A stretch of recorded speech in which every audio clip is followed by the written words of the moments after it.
5. The idea that the Prime Minister saying his plan to stop the boats was starting to work is ludicrous. 4. Jeremy Hunt and Rishi Sunak seem very much a sort of goody two-shoes by the Treasury and the policy establishment. 3. Unless the UK escapes today's low-growth, high-spending, high-tax trap, we're heading for a major economic crisis. 2. And I think it's a bit of a generational thing. I think the young people of today don't realise how women have had to fight for their rights. They don't realise what they're giving away. 1. We have liftoff. Welcome once again to Planet Normal, the Telegraph podcast with Allison Pearson. Hello? And me, Liam Halligan. The government's small boats bill has suffered a series of defeats in the House of Lords, as illegal channel crossings last month set a new record. Ministers want to ensure those attempting to enter the UK unlawfully are deported to a third country, such as Rwanda, where asylum claims can be processed and applications assessed. The Lords and Commons are engaged in parliamentary ping-pong as peers try to dilute reforms designed to stem the latest wave of illegal immigration into Britain. It's an issue you covered this week, Allison, by telling the story of a much-loved landmark hotel in your native Llanelli. The link to that column is in the show notes to this episode. Meanwhile, former Prime Minister Liz Truss, blamed by some for trashing the economy last autumn, has just launched her Growth Commission of leading economists to try to work out why UK economic policy is failing to improve living standards. Rishi Sunak is unlikely to be enthused. But let's start Co-Pilot by discussing the man we can't name, the BBC presenter embroiled in allegations about inappropriate behaviour towards a 17-year-old, but who remains in the shadows. Are the papers and broadcasters over-focused on this story? Is this yet more media navel-gazing? Or should we indeed be jumping up and down about what could be a sex scandal, even though we are still very much in the stage of allegations, claim and counterclaim? Yeah, I think we should be talking about it, although it's excruciating seeing the BBC News night after night covering their colleague. So, yeah, this unnamed BBC presenter stands accused of, it's multiplying things now, Liam. So originally paying a teenager for lewd photos, alleged to have transferred £35,000 to meet this 23-year-old. And then again, more things coming out, sending messages to another teenager and so on. So it's got to that stage, Liam, hasn't it, where more revelations every day. The stories are coming from The Sun. The presenters' defenders are claiming this is an invasion of privacy and he has done nothing wrong. But it is now, my view, which I took in my column actually, was that it really does matter whether what they did. I'm sure his team of lawyers, they're trying desperately not to reveal the name, because once the name is out, as we saw with the Philip Schofield case, then it really is curtains for the career. But the issue really is not just whether this person, whether it was illegal, it's whether you want a mainstream BBC figure. What would the viewers make of the mainstream BBC figure paying a younger person £35,000 for lewd pictures? My own view is that most BBC licence payers would not be impressed at all. I think this is a story about the sort of cult of TV presenters. I speak as a sort of, sometime TV presenter myself. When you are a TV presenter, you get noticed a lot in the street. You become a public figure. People feel as if they know you because you're in the corner of their living room, evening in and evening out. And yet these are people who, have private lives and all the rest of it, private lives which will obviously be subject to scrutiny, particularly when they are paid for by the taxpayer. I must say I agreed with a lot of your column. I do think it's completely unsustainable for the BBC to go on with this kind of a martyr, the madness of everyone in Broadcasting House and everyone across the British media knowing who this person is, and yet we can't name him. It does seem to be doing serious damage to the BBC as a whole. If this person is innocent, then they should proclaim their innocence. It belies an absolute lack of understanding of how the news works to think that you can say nothing in a situation like this. I do think that the media is going on about it a bit much. I would say that as a kind of economics and business person. But I do agree with you, Alison. I think it raises major issues about how our national broadcaster is managed internally. And also it raises issues about the kind of overmighty nature of a lot of these TV presenters who are paid huge amounts of money, in many cases, literally to read out loud for a living. These people barely write their own, little cues. And yet they're paid hundreds of thousands of pounds from taxpayers when they would do the job for much, much, much less, because the public profile they get from the job gives them all kinds of lucrative opportunities to open supermarkets and give after dinner speeches and so on. The parents of this young person who's made the allegations against the BBC presenter, they apparently complained to the BBC back in May. And it's only since the Sun started kicking up rough that they've jumped into action at all. Just so listeners know, Liam, I've been made aware through several people of another prominent BBC presenter who has behaved in the most creepy and loathsome manner to young women. And I'm going to be writing a letter to Tim Davie with the name and the details of the allegations, and we'll see what comes from that. Because when I see this person's face leering out of my screen, I feel absolute fury.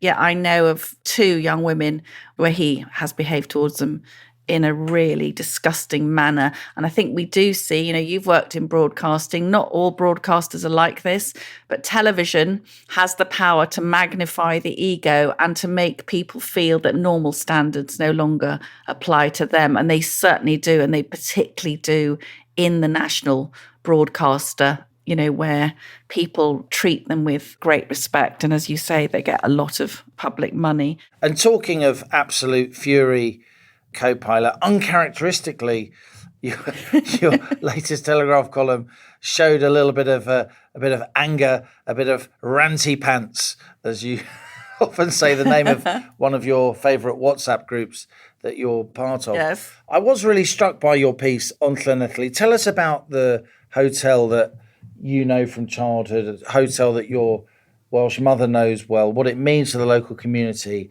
what's happened to it now, and how local people feel. Well, congratulations on the pronunciation, boyo. Get that tongue up in the roof of your mouth. I watched Ivor the Engine as a kid. Llanelli Bach.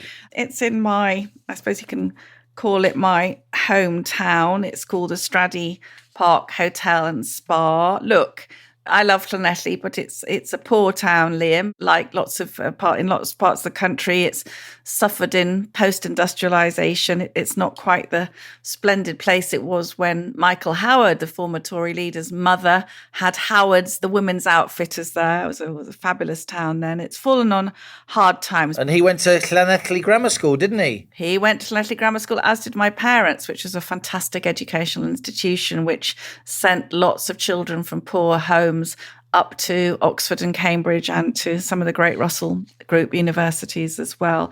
Now, again, that's no longer the situation under Welsh Labour approach to education. But yes, the Straddy Park Hotel, delightful place set into a hillside with beautiful views of the Gower Peninsula. It's the treat place, Liam, for like my mother, if she had a birthday, would go to a friend's 80th birthday afternoon tea, anniversary dinners.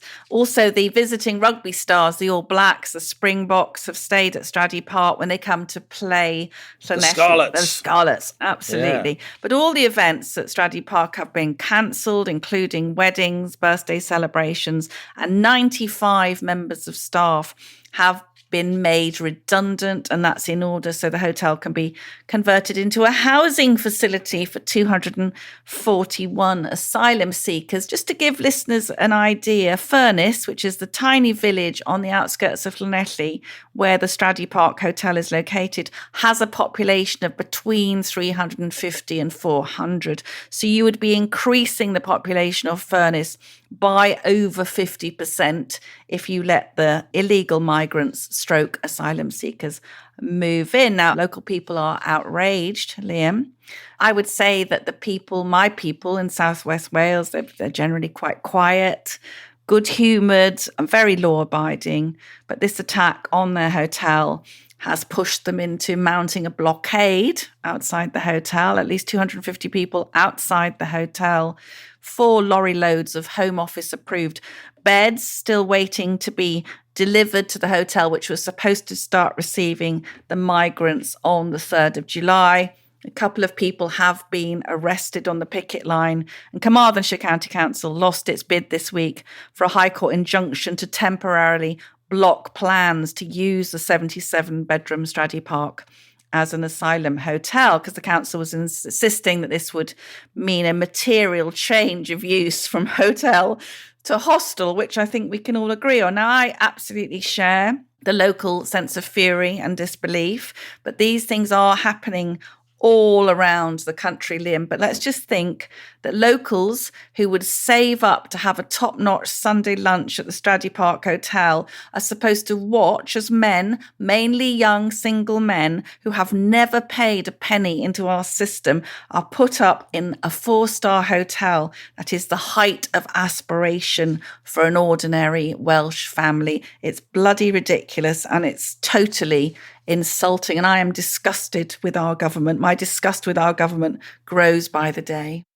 I must say, Allison, your portrayal of what's happening at Stradey Park in Llanelli will be echoed in many other parts of the country. I live pretty near to Wethersfield in rural North Essex, a tiny town. It's barely got one shop. It has got a ex-RAF base, which is now becoming a place to house asylum seekers and illegal migrants. And that's going to be really tough on the local community, because there's literally nowhere for these people to go. They can walk to other towns where there are maybe the odd pub, the odd shop. But again, that's miles and miles along country lanes without pavements. I worry about fatalities. I worry about people being hurt, being in rural locations and wandering around on unfamiliar roads at night where there are no street lamps. I genuinely do. And it strikes me, though, that the government is going to press ahead with this small boats agenda.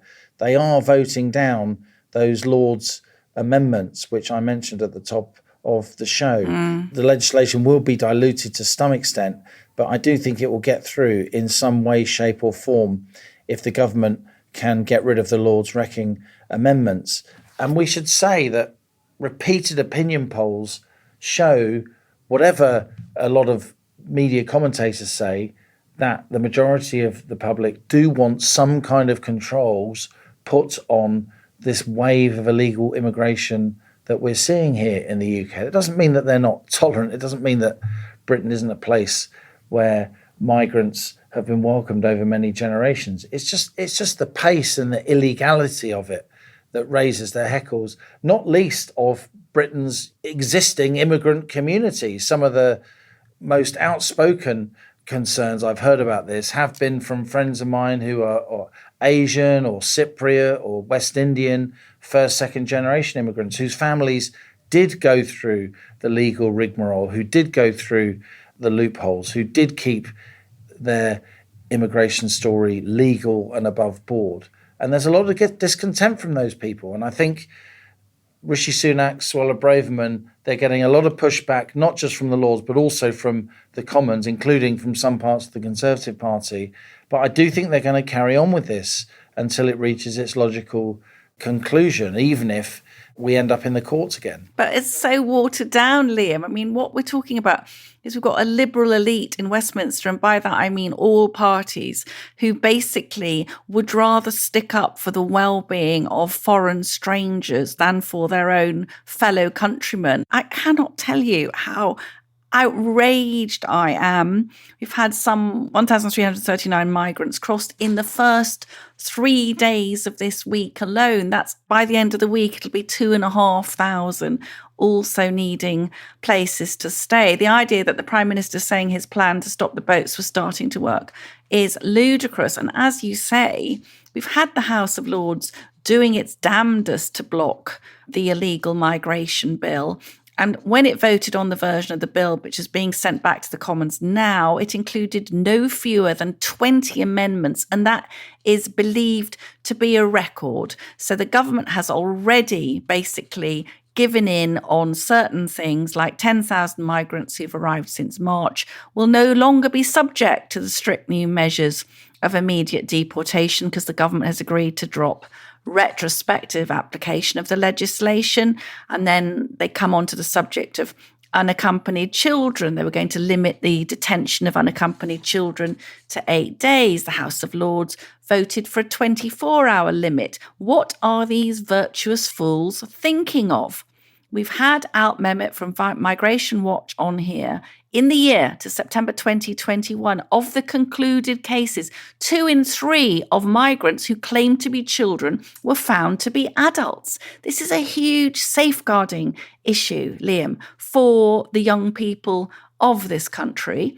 But the welfare of school children here doesn't seem to figure in the thinking of these people who want to virtue signal on a grand scale. And I would just add that the thing that really took my breath away this week was it was revealed that in addition to the 6 million a day that this country is spending on accommodation for illegal migrants in hotels, the ministers are also spending more than £500,000 every day on keeping 5,000 hotel beds empty, reserved for migrants, as a buffer to prevent overcrowding at processing centres. What a calamitous waste of taxpayers' money. As far as I'm concerned, we are in the middle of a national emergency with illegal migration. I think it's clear that our government and Border Force have no control whatsoever over the numbers crossing the channel. And I think this could have massive repercussions. What we're seeing in Llanelli now,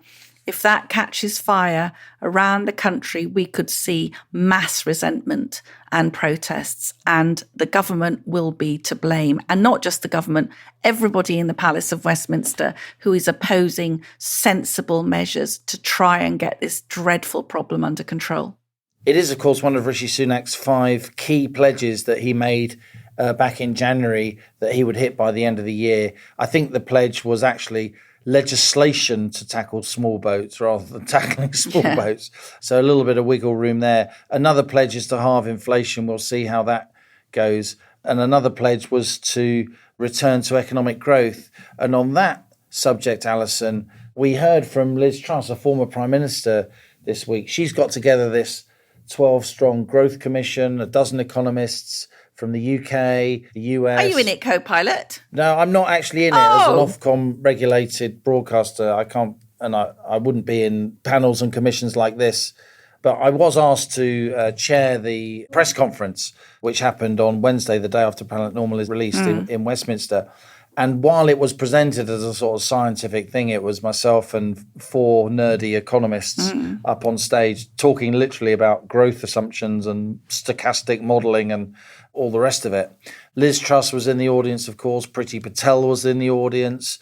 David Frost was in the audience. Many highly experienced political insiders. And this won't go down well with Rishi Sunak, because what Liz Truss is basically saying here, and she's assembled a pretty impressive group of economists, I must say. I mean, these include, you got Shankar Singham, who's one of the world's leading trade experts, has worked for secretaries of state here in the UK and indeed in the US for senior policy advisors. She's got Doug McWilliams, who used to be the chief economist at the CBI, at IBM. From the States, she's got members of the Council of Economic Advisors, the main body of White House economists, and some distinguished names from India, from Mexico, some Japanese economists. So this isn't just a kind of group of random people. These are highly distinguished, policy-savvy economists from around the world who've been involved in advising governments at the highest level. And they're trying to get back on the map this idea that maybe if we have some tax cuts, if we have some supply side reforms, if we free up financial markets, if we try and engender more competition, that is the way to economic growth, not just borrowing and spending more money. And a lot of people will say, And I put this question to her when I interviewed her after the launch of the Growth Commission. A lot of people will say, well, didn't you wreck the economy, Liz Truss, with Kwasi Kwarteng? Why should we listen to you? Yeah. But guess what? A lot of fair-minded people in financial markets, in economics, you're not going to hear this from the Labour Party or even from big parts of the Tory party at Westminster. But a lot of people are looking at financial markets now and saying, hang on a minute. When Liz Truss and Kwasi Kwarteng did their mini budget, the government borrowing costs went to a certain level. It's about 4.5%. Well, they're now about 5.5%, getting on for 6%. So even though we've got the sensible people in charge, Jeremy Hunt and Rishi Sunak seem very much a sort of goody two-shoes by the Treasury and the policy establishment, the fiscal situation is actually worse. Government debt has massively expanded. Government debt service costs have massively expanded since that Liz Truss, Kwasi Kwarteng mini budget. So was it all really their fault? Yeah, I noticed that she, at the announcement, that she had been overheard comparing the sluggish growth in the UK to a boiling frog situation, saying it had hardly gone away with her exit from Downing Street and was in fact getting worse and worse. And I just wanted to mention your very, very good economics agenda column this week, which made for some pretty scary reading, Liam. And if I can quote you, you said, we're in a situation now that almost no one expected, with inflation still high, borrowing costs soaring, our public finances under increasing pressure. And over the last week, financial markets have signalled that the UK's inflation problem will persist for some time, and the seemingly relentless rise in borrowing costs still has a long way to go. And another very alarming figure was that nearly 1 million households will see a rise of about £500 a month in their mortgages. So this is going to be absolutely dreadful. And you said that unless the UK escapes today's low growth, high spending, high tax trap, we're heading for a major economic crisis. That's a blast from the co-pilot, isn't it? Is it that bad, do you think? Well, I do think that financial markets are testing the UK government now. They are forcing them to pay more and more to borrow. It's not because they think we're going to default. It's because they think that the UK is going to have high inflation. And if you lend pounds now and you think there's going to be lots of inflation, you're going to charge a higher rate of interest, aren't you? Because you don't want your pounds to be inflated away. So you need high interest charges to compensate for that inflation. But here's the thing, Allison, because just as the Bank of England was very, very late to recognise inflation, very, very late to start raising interest rates, it's now, and I've been writing this for a couple of months, late to stop raising interest rates. I actually think if you look at what we call the money supply numbers, the size of the Bank of England's balance sheet, bank lending, those numbers are now contracting, which points to a significant slowdown in economic growth and a significant fall in prices coming down the track.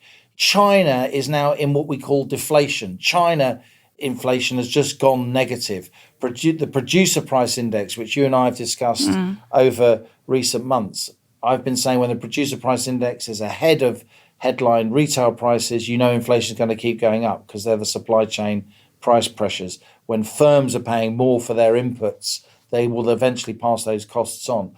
Well, the producer price indices across the Western world have absolutely collapsed in the last month or two. It's barely been noticed.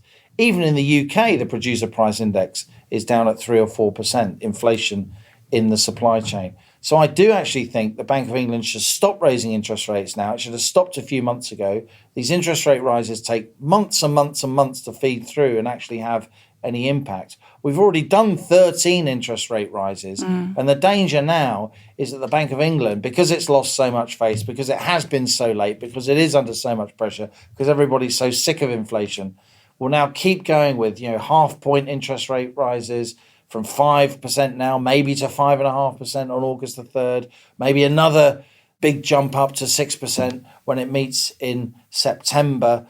I would absolutely argue against that. We've already got lots of interest rate rises in the tank. Let them take effect. Let them have their impact.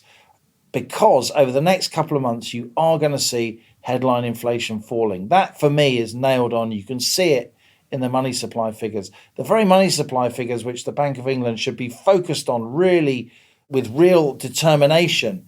And yet the Bank of England, on its Monetary Policy Committee, it's got very few what we call monetarists, people who emphasize this link between money creation, quantitative easing, and inflation. That school of economic thought, which very much came to the fore in the 1980s and was proved right again and again, has been almost airbrushed out of existence by the Treasury, by the Bank of England. That's why we need more cognitive diversity on the Bank of England. We need fewer people appointed just because they're nice and they're the right kind of person. We need some intellectual firebrands on the Monetary Policy Committee, people of massive authority who maybe don't have consensus opinions, but have very good reasons why they don't have consensus opinions. The kind of people who are warning in 2020 and into early 2021 that inflation is coming and now is the time to start raising interest rates. Those of us who are doing that, Allison, we were derided. We were treated as pariahs and nutters. Everywhere we look, Liam, there are just people who are not doing their jobs properly. I do think we should be fair to the Bank of England because they've got a lot of things on their hands looking after all the pregnant men, haven't they, in Threadneedle Street? That's a full-time job. They've got a huge task, Allison, telling everybody how they were going to install heat pumps in their sort of historic building in the City of London. I'm sure Andrew Bailey's going to be there. He's going to be going down to B&Q, buying himself an adjustable spanner and some of those rubber gloves and maybe even a baseball cap to keep his hair out of his eyes. Why are we laughing? It's all so terrible, isn't it? Never mind. Come to Planet Normal, we can laugh through the darkness.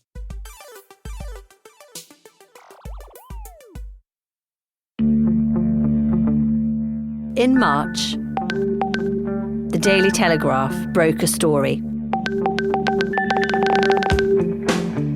The former Health Secretary, Matt Hancock, has described the leaking of thousands of his WhatsApp messages. The Daily Telegraph says it's obtained thousands of WhatsApp messages. 100,000 leaked WhatsApp messages revealed. Some poor so-and-sos had to go through those. And now, those same poor so-and-sos are going deeper. The stunning incompetence of the British state was absolutely extraordinary. The COVID inquiry may be underway. They definitely knew what they were doing when they took them out of the hospitals into the care homes. But you shouldn't have to wait years for answers. You've got lockdown. There is no way that isn't going to have a massive impact. If I'd sit on that material to protect politicians' dark secrets, I don't think that would have been an honourable thing to do. The Lockdown Files podcast from The Telegraph. Follow now, wherever you're listening to this, to make sure you don't miss an episode.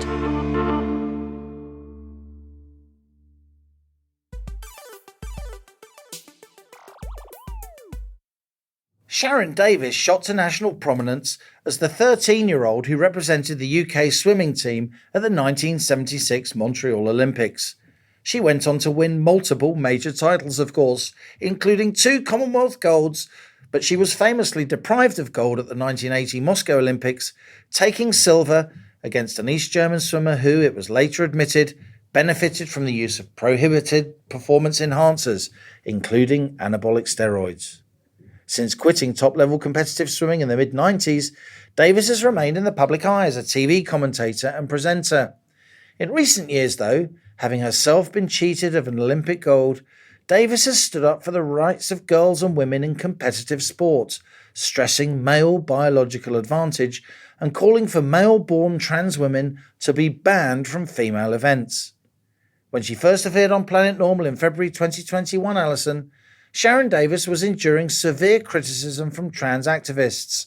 Since then, though, the governing bodies of some sports at least have taken action to ensure women's events are indeed restricted to female-born competitors.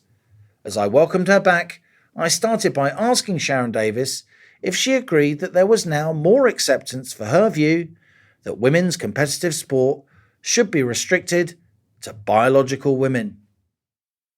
Yeah, a little bit. A little bit. It's still quite difficult to get mainstream television in particular to give a sort of fair assessment. But I did do a piece the other day on Woman's Hour. They gave me a good 15 minutes. They allowed me to actually present the facts and talk the science as well, instead of just talk feelings all the time. And we are now beginning to allow females to have feelings in their own races where they're being shoved aside. We already have such a small piece of the cake. Female athletes for decades have been fighting for parity. We don't have parity, but it's getting better.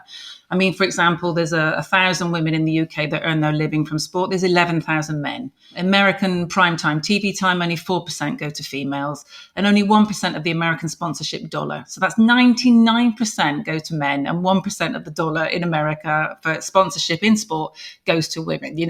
It's absolutely crazy that we have this tiny, tiny piece of the cake, and we're already supposed to move over and say, oh, it's okay for those with a male biological advantage to also go into races and to beat women. And it's not okay. We need to protect the female class for people that are biologically female. That's half of this world deserve to have fair sport. We are deserved of fair sport, just as males are deserved of fair sport. So we're now being allowed to present the facts with World Aquatics and World Swimming, that two of the biggest Olympic sports, protecting the female classification. We're beginning to use the science, but it's still like pulling teeth. And in things like football, where there is biological, contact and possibility of female getting very badly injured, they're still dragging their feet. And I find that just almost criminal in a way, that we're waiting for accidents to happen. I do want you to give us an update of which sports have moved in your direction, if you like, because I do just want to paint a picture, Sharron Davies, of who you are for younger listeners. Of course, people like Allison and I, we grew up with you. There you were, 13 years old, going to Montreal, representing GB in the Olympics. Incredible feat. You were a huge figure and still are for our generation in terms of elite female athletes. But the piece of your book that I found most moving was talking about those early times and how you felt towards the German female swimmers who were clearly cheating. Yeah, and I suppose that's the biggest motivation for me speaking out. I was of that generation that raced East German athletes, young East German girls that were being given testosterone, styranobol, terribly horrible, nasty steroids, which put them through male puberty. So it gave these young girls male puberty, and then they dominated the world of swimming, rowing and track and field. For nearly 20 years, this was allowed to go on. And there were two victims, people like myself who lost medals. I had friends that came fourth behind three East Germans who no one's ever heard of, and their whole lives would have been different if they'd been Olympic champions, of course. And then, of course, there were the East German girls, that were huge victims as well. Many of them have died. Most of them have got serious health issues. Many of them have got sterility problems. They've had disabled children. I mean, it's total national negligence by the IOC that they allowed this to happen for 20 years. And I just did not want, this had to happen again. Different circumstances, same end result. Male puberty was going to rob female athletes that should win medals and titles and positions on teams and scholarships in America now, that would be taken by people that were biologically male and had an unfair advantage. And I wasn't just going to sit by and let it happen to a whole nother generation. I just felt even if I can stop it for a few years, even if I can shorten that so that less women lose out, then it's got to be worth sticking my head above the parapet. And I suppose I was in that lucky position where I wasn't signing a contract with a governing body. I didn't have a sponsorship deal with a major clothing company that could turn around and say that you've got to stay quiet. And I must admit, I didn't think, Liam, I would get such the hit that I did. I really didn't. But I'm not regretful that I've done it, and I would do it again. Your book reminded me just how dominant those East German doped athletes were. East Germany's female swimmers, they won 98 of 102 gold medals awarded to women at European Championships for swimming between 1974 and 1989. And they came from nowhere, didn't they? It's not like there was a sort of generational ramp up to this kind of performance. It was from nowhere. I mean, they would arrive at a major championship. We'd never seen them before, and they'd break a world record. It was literally just insane. And everybody knew, and nobody did anything. And my dad used to speak out, and my dad was then never picked as an international coach because he spoke out. It was just a ridiculous state of affairs that this went on and on and on for, all these big championships. And people lost out hugely. But what's crazy, Liam, is the situation now is even worse, because that was just one country, East Germany, concentrating on major internationals like the Europeans, the Worlds and the Olympics, obviously, in swimming and in rowing and in track and field. Now we have it everywhere, across every country, at every level. And it's even happening in primary schools. I mean, I get calls every week at the moment, because that's the time of the year, obviously the summer, from distraught parents saying that their little girls just come back from their school sports day. The school decided to have mixed races because therefore then there was no controversy and it was wonderfully PC, and not a single little girl won a race all day on sports day. So what message are we giving our girls at the moment? That they're just not worthy. It's catastrophic. I mean, it really is. It's hard to get your head around what we're doing right now. The table that really struck me in your book, and I've taken a photo of it and sent it to various friends, is the table on page 112 of how 15-year-old boys around the world, hundreds of them, thousands of them each year, across all kinds of sports, all kinds of events, beat the best women who have ever been. By the age of 15 or 16, boys who will not become international athletes or even make their living from athletics are routinely posting times across a range of sports that will blow any woman in history out the water, which just goes to prove the point about biological sex. Exactly. That's exactly what male puberty does. So at the age of 14 in America, there are American schoolboys who will beat all of the women in America, the very best track and field athletes in America, who are some of the best track and field athletes in the world. 14-year-old boys. You know, my son's 16-year-old, rugby player, with a deep voice and grunting like 16-year-olds do. And that's what puberty does. Once someone has gone through male puberty, it's like boiling an egg. You cannot reverse it. Those advantages are there. And also things like Q angle, which is the angle that comes from your hips to your knee, that's never going to be changed by suppressing testosterone. And there was never any evidence that suppressing testosterone did anything. The difference, like in football, for example, girls and women get 6 times as many knee injuries because of this angle is greater from hips to knees, and then the power that you can put through on things like your stride on the track or in cycling because of that angle is that much better because you're male again. None of these things can be removed by reducing testosterone. And suggesting that some advantage is okay is a bit like saying, well, let's not bother having the World Anti-Doping Agency for females. We're not going to bother with any testing because we don't care that it's unfair. So what's the point of having WADA, the World Anti-Doping Agency, if we acknowledge that women are expected to compete with a known disadvantage before they even start the race? I mean, none of it makes any sense. You have got lots and lots of incredible statistics in this book, not least about that key point of the importance of biological sex. It seems to me you've also got the support from some really incredible people. Daley Thompson's on the back of the book, obviously Olympic decathlon gold medalist in 80 and 84, a British track and field legend, Martina Navratilova, incredible tennis player, of course, is very much in your corner. Did you feel lonely when you first started speaking out? Do you still feel lonely, Sharron? I'm frustrated that when you speak to athletes and coaches and even people that run governing bodies, that so few of them are verbal about how they feel. So if we can get anonymous polling, which is what we've been trying to get the governing bodies to do, then we know that we get genuine responses. And those are always in the 90s, 90% regularly. In fact, often, if you're just polling the women, it's even higher. But most people in sport understand how sport works and they want to see fair sport. It's the intimidation which is stopping people from being able to lift their head above the parapet. So in the book, I mentioned this letter that went to the IOC, and I got 60 of my friends in the world of international sport, all household names, all huge champions, to write a letter and say, please, IOC, do the science first before you change the rules. Don't just use women's sport as an experiment, which happened before. But of those 60, only 5 have ever put their head above the parapet. And even some of them that did it in the early days and then have not spoken about it again because it, straight away there was a response onto their work. And so they just stopped talking about it. So it's this intimidation which has stopped us being able to have honest debate. Tell me what form that intimidation takes, Sharron Davies. You don't seem to me to be the kind of person who backs down in the face of intimidation. You're obviously a supremely determined person.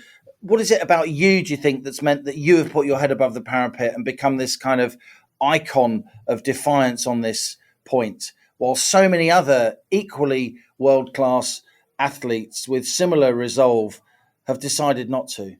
There's organisations around the world, though. There's a very big organisation in America. And we've had Riley Gaines, who was racing Leah Thomas, come out. She's been very brave. And we've had Amelia, track and field athlete in this country that's spoken out. So there has been more, a few more people speaking out. And obviously, when you have something like World Athletics and Seb say, no, we must protect the female category, that gives people the courage, to be a little bit more vocal. So I think it has been getting better. But what is very noticeable is that women get attacked so much more than men. So you can't help but feel at times that this whole movement is very misogynistic. It's literally like giving not very nice men the opportunity to beat women around the head. It's given them this tool to be vile. And so if Daly says the same thing as me, Daly will get, a hundredth of the abuse that I will get. It feels like a misogynistic movement. It feels like an attack on women's rights at the moment. And have you ever felt physically threatened? Have you ever feared for your safety, Sharron?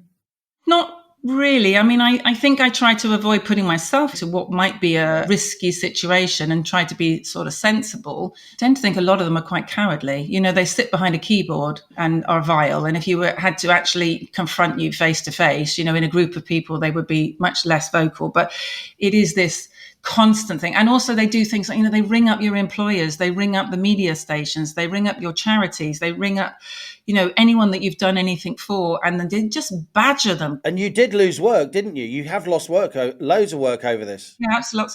I mean, the only reason I've been able to keep going is sadly my mum passed away a few years ago. Along with my brother, she left me her house. And so that money has enabled me to pay my bills. And that's it.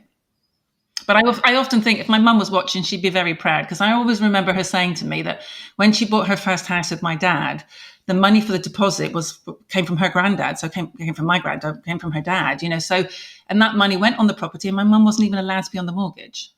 And I think it's a bit of a generational thing. I think the young people of today don't realise how women have had to fight for their rights. They don't realise what they're giving away. Just give us a brief update, Sharron, of where we are on the various major sports when it comes to this debate, your own sport of swimming, athletics, and so on. Yeah, so World Cycling, probably one of the worst offenders. Again, a very misogynistic, historically, organisation. There's 50 trans-identifying males at the moment in women's sport in North America, just mopping up. In football in this country, there's 50 trans-identifying males playing women's football, many of them goalkeepers, because that's where the advantage is huge, because you're explosive and you're tall and big hands. So, I'd love to see the FA stand up. Rugby has stood up, certainly on the grounds of safety. World Athletics, as you've said. We'd like to see World Cycling soon. British Cycling have, but it was again like pulling teeth. British Rowing hasn't, but they're talking about it. So hopefully that will be soon. World Rowing again are talking about it. They've put a sort of an extra clause in at the moment to sort of protect. But here's one of the crazy things that World Rowing did. You'll know this because, as you said, it's your sport. But World Rowing turned around and said, okay, trans-identifying males can go into the women's category. But when it's a mixed race, i.e. men and women, those women have to be biological women. So when it affected men's sport, how insane is that, right? It's the worst possible position to take. It's just completely mad. Yeah. There's so many different things happening everywhere. I mean, really what should happen is the IOC should come out and just protect the female class, but they won't. They never have done throughout the whole of history, done the right thing by women's sport.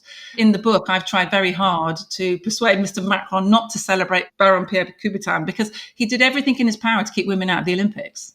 That's right. They want to make a big deal of the founding father, if you like, of the modern Olympics at the Paris Olympics, don't they? That was pointed out in the book, wasn't it? Because the book was all about the battles. It just shows that we'd had one battle after the next battle after the next battle, and this is the latest one. We do need to get to a place where the athletes have a voice, and we don't have that. Many Planet Normal listeners will be rooting for you. They will have watched you in admiration, Sharron. Many of us, of course, having watched you as you were coming through the ranks as a British swimmer. What's next for you? And do you feel that you are getting a bit more of a look in now in terms of the appearances, the television work from which you make the vast majority of your living? Is it getting better for you, Sharron? A little bit better, definitely a little bit better. Although, this year, for the first year in 30 years, the BBC are not covering the World Swimming Championships. We talk about women's sport getting better profile, but in fact, it's really not. Women's team sports, maybe, rugby, cricket, football. Cricket's another one that doesn't support their female athletes. At the moment, all you have to do to play cricket on a women's team is to self-identify. And again, another sport that I would say is quite misogynistic because the women's team have never even paid a test on Lords so far. So I think it's a little bit better because I think that it's going in the right direction, slower than I would like to see, but hopefully in time for, a lot of sports to be saved for women at the Paris Olympics next year.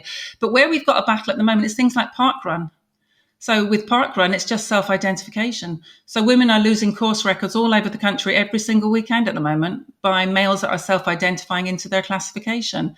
And what I can't understand is why can't parkrun just add some classifications? Why can't we have a course record for a transgender woman or a course record for a transgender man? Why can't there just be some extra boxes? It's the easiest thing in the world to do. And again, things like the school sports, that worries me. It worries me what we're doing to young kids. It worries me terribly what we're doing to young girls at the moment. We've got a massive explosion in mental health issues for young girls, and this is not going to help them. Well, Sharron, you've done a fantastic job. It's a great read, Unfair Play, by Sharron Davies, The Battle for Women's Sports, written with the sports journalist Craig Lord. Great to have you back on Planet Normal. Thank you. And thank you for all your support as well. The book was done to arm people, to give them something solid that they can go in and battle for their girls for, using that information. So hopefully it's helpful. Sharron Davies, campaigner extraordinaire, swimming legend. Thanks for being on Planet Normal. I have to say, Allison, I'm a huge fan of Sharron Davies. It's a fabulous book. Yeah. I read it in one sitting, Unfair Play, The Battle for Women's Sport, co-authored with the distinguished journalist Craig Lord, is out now. It's one of those books, as I was reading it, and Sharron and Craig were wielding statistics deftly. There was fantastic narrative. There's very moving stuff about how, as a young swimmer, Sharron Davies and other members of the British team, even though they knew they were up against women who were being doped, they had this massive unfair advantage. They'd still bring for their female competitors from East Germany, from the Soviet Union, they'd bring to international meets eyeliner, tights, other things that they felt these women couldn't get behind the Iron Curtain, in a kind of display of female solidarity. I mean, how must it feel to train 5 hours a day, 7 days a week, to go to the Olympics and get beaten, and it's unfair, and yet no one says anything, and your own dad, who was a coach, was prevented from coming to a lot of international meets because he would speak out. Yeah. And yet the IOC, the British Olympic authorities, they would not speak out against this blatant doping and cheating.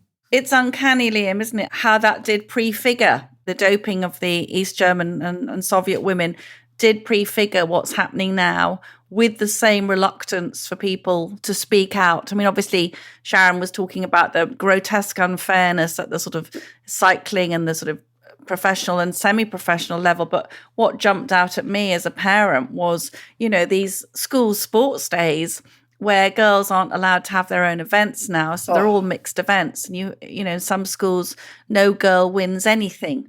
I mean, how's that going to make promising young female athletes feel? I really liked your phrase, Liam. I like you calling Sharron Davies an icon of defiance.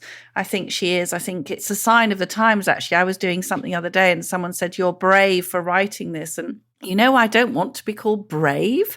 These are self-evident. We hold these truths to be self-evident, that women are created women. You shouldn't have to be courageous for saying it. But people are so terrorized. We talked last week, didn't we, about the sort of the Stonewall mafia setting the agenda and penalizing everyone who doesn't fall in with their creed. And Sharron said it feels like a misogynistic movement, an attack on women's rights. And I'm afraid I'm coming round to that view now.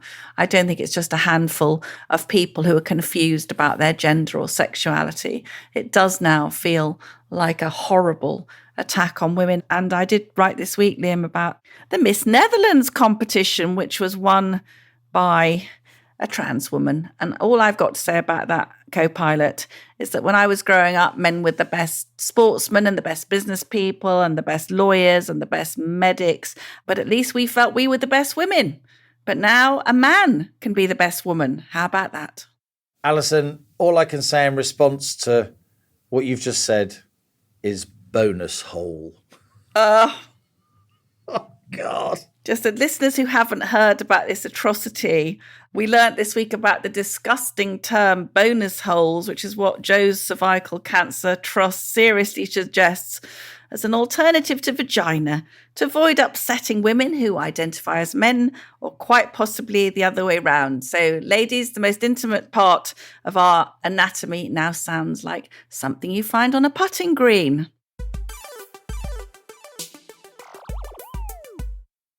Before we go on to our listener emails, let me just read. We've had an email in from the picket line outside the Llanelli Stradey Park Hotel saying, this is all alleged, Liam.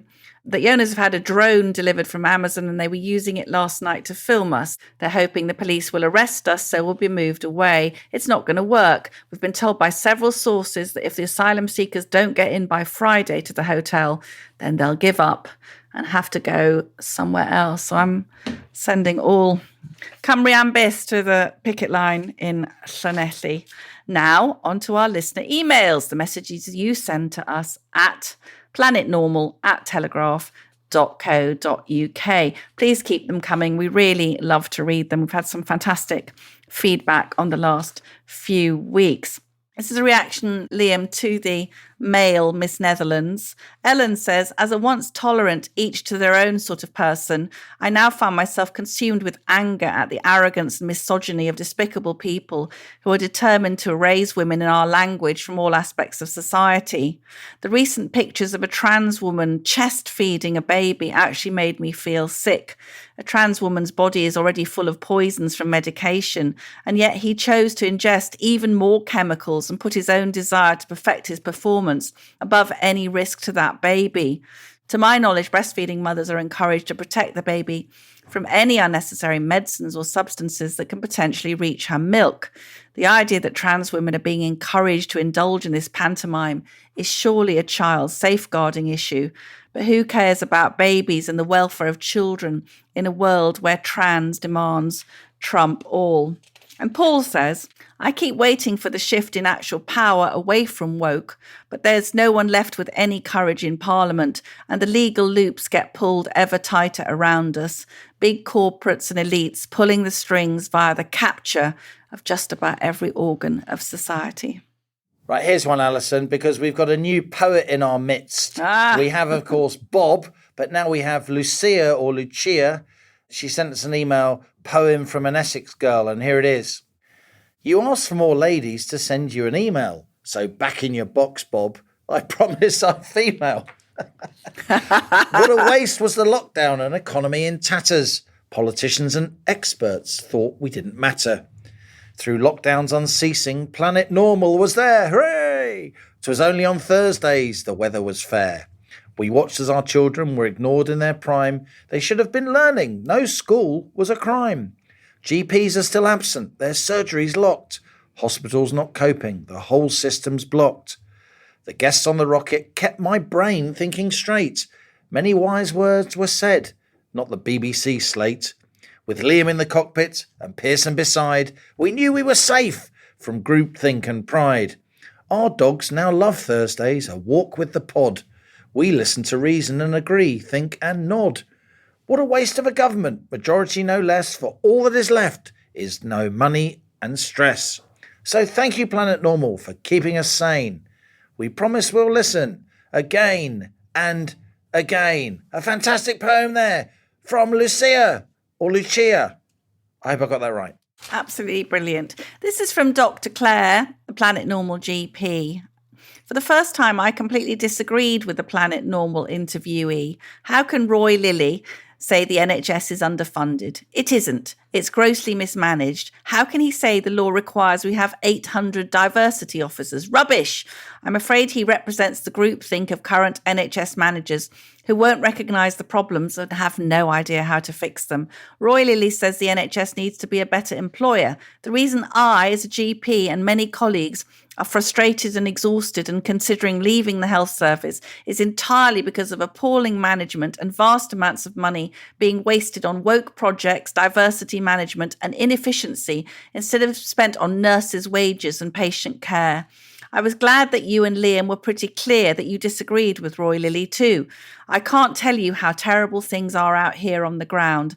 After another week of battling to get basic tests and treatment for my patients, with poor people suffering and in pain, waiting months to get an appointment, only to have it cancelled and deferred for several more months.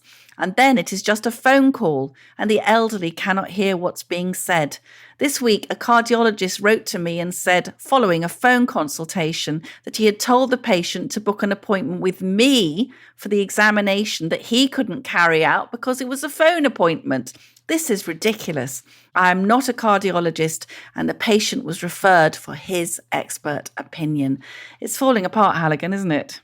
It certainly is, and Planet Normal listeners can hear from Claire, our anonymous GP who works in the NHS and keeps us informed, one of many working frontline medical staff who talk to Allison and I here on Planet Normal. Claire appeared on Planet Normal, not her real name, of course, on the 12th of November 2020, and then she appeared again on the 17th of November 2022. So if Planet Normal listeners want to hear more from Claire, then they can look up those previous episodes. Here's one from Louise. Dear Allison and Liam, you're absolutely right to call out the failing NHS on its 75th birthday. The gutless politicians we have at the time are a total disgrace on health and woke trans issues, never mind the economy. How has Stonewall managed to infiltrate our top institutions, asked Louise. Why are banks allowed to judge and discriminate against people's opinions on issues such as politics and sexual preference? If that's due to an EU law, over-regulation is the reason why we left the EU, so let's scrap it.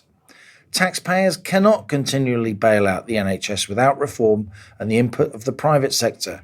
All the expensive procedures, medicines, etc. that are available now, wonderful though they are in saving lives, cost an absolute fortune. It's a no-brainer. If politicians had the guts to comprehensively put the case, surely the people will understand, reiterating, of course, that the very poor will, of course, always be looked after. On trans issues, says Louise, biological men and women's spaces must be protected and another space given for others. All parties must state where they stand on this issue at the next election. Thank goodness for you both expressing common sense views. So wonderful to escape to Planet Normal, away from planet disaster. Best wishes, Louise. And I'd say, Alison, those views expressed there by Louise, I think she absolutely encapsulates what the majority of British people think, the silent majority. She's a tolerant person. She wants free at the point of use healthcare. She wants, of course, absolutely the very poorest to be looked after. But she wants an NHS that's more efficient, where we get more bang for our taxpayer buck, where we can have, what is the point of free at the point of use if you can't even see your GP and you can't access the healthcare in time to save your life, which I'm afraid has happened in certain cases, as is now clear. So well done, Louise. A fabulous email. And sort of on the same subject of the NHS, Keith says, according to what I read in the Telegraph, Amanda Pritchard was at Wimbledon in the royal box. It's nice to know that in amongst dealing with the stresses and strains of running the NHS, the nurses' strike, the junior doctors' strike, the consultants' strike, and the worst maternity scandal ever, Amanda Pritchard has time to go to Wimbledon. And this from a comment online about us, Liam. This is from someone referring to themselves as the UK used to be okay. When are the progressives going to start referring to men's anatomy as a bonus pole? Or is it only women who have to suffer having their bodies ridiculed? Well, I shall be slipping bonus pole into my next column. Thanks so much for that. And on that bombshell, that's it from Planet Normal for another week. As we leave our sanctuary of sweet reason, our flying refuge of reasoned views, email of the week is my turn, and let's give it to Lucia, I'm sorry I can't pronounce your name correctly. Poem from an Essex girl. Well done. You've tackled back in your box, Bob, and you promised that you're female, and that's fine with us. So email us at planetnormal@telegraph.co.uk, put mug winner in the subject heading of the email, and give us your postal address, and we'll send you a Planet Normal mug. If you enjoy Planet Normal, please do leave a rating and review on Apple Podcasts or Spotify. There are lots of lovely reviews. You can go and add yours to one of those, please. And as we speed away from our beloved Planet Normal and the madness of planet Earth comes back into view, thanks as ever to our fabulous producers, Isabel Bajard, Elliot Lampitt, Cass Ho, and Louisa Wells. Stay safe and in touch with us and with each other. Until next week, it's goodbye from me. And it's goodbye from him.